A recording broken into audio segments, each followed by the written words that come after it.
आज फेरि मैले बनाएँ यस्तो बबाल अचार। सो हेलो फ्यामिली, सबैजना सन्चै हुन्छ होला। म पनि एकदमै सन्चै नै छु। बिहानै चाहिँ टक्कै 1 गिलास तातो पानी खानु चाहिँ छुट्टै मजा आउँछ भने टक्कै 1 गिलास तातो पानी खाएर चाहिँ म पनि तातो पानीलाई बोतलमा हाल्नतिर लागे।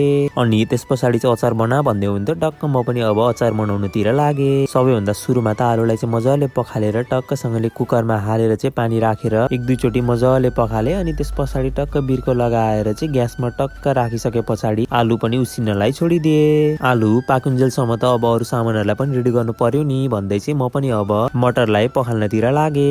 मटर चाहिँ पखालेर पनि सकिसकेको थियो। अनि उता भने चाहिँ कुकरमा सिटी पनि लागै थियो। अनि म पनि अब खुर्सानी प्याजलाई चाहिँ काट्नतिर लागे। सबैभन्दा सुरुमा त टक्कसँगले सबैलाई चाहिँ पखाले। अनि काटकुट गरेर सकाइसके पछाडि चाहिँ एउटा आरीमा खनाए।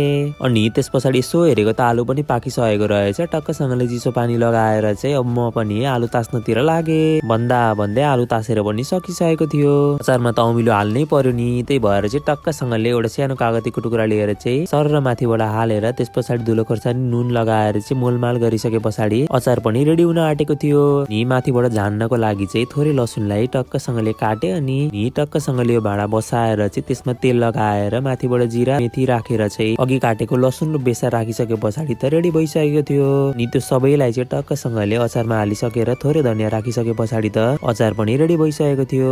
अनि अब खाना खाएर चाहिँ क्लास जानु पर्ने थियो। खाना पस्किन्जेलसम्म चाहिँ म पनि बाइक निकाल्नतिर लागे। अनि अब खानासाना खाएर चाहिँ म पनि क्लास जानलाई चाहिँ रेडी भए। त्यस पछाडि टक्कसँगले बाइकमा चढेर चाहिँ म पनि लागे क्लासतिर। अनि 1-1.5 घन्टाको क्लास पछाडि चाहिँ म पनि घर चाहिँ आइसकिसकेको थिएँ। अनि त्यस्तो साह्रो काम त केही थिएन। भाइ र जेम्ससँग चाहिँ म यत्तिकै खेल्दै बसिरहेको थिएँ। अनि त्यस पछाडि बुवाले चाहिँ चिया पकान भन्दै हुनुहुन्थ्यो। अनि म पनि अब चिया पकाउनतिर लागे।